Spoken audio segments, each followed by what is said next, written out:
So, what if I tell you India once respected people we struggle to even understand today? So, what changed, them or us?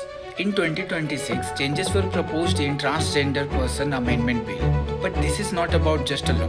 This is about something deeper.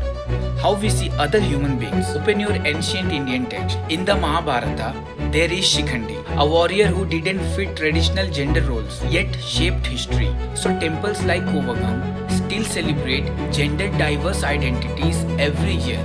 So this was never new or Western. We already knew this.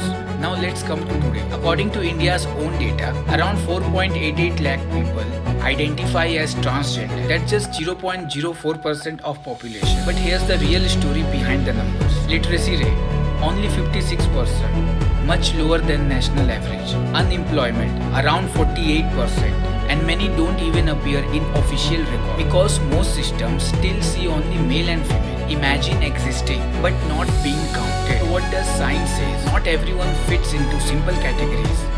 Some are intersex, born with biological traits that don't fit typical male and female. Some are transgender.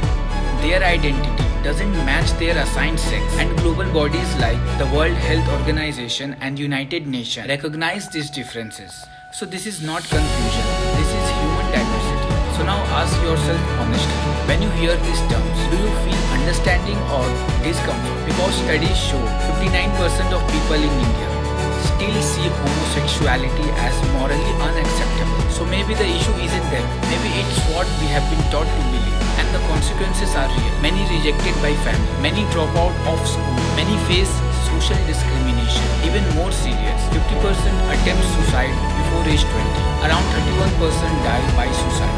Not because of how they are, but because of how society treats them. India once took a progressive step. In 2014, the Supreme Court, especially the Nalsa judgment, recognized transgender people as a third gender with dignity and rights. But today, new debates are rising again about identity, about control, about who gets to decide. So here is the irony.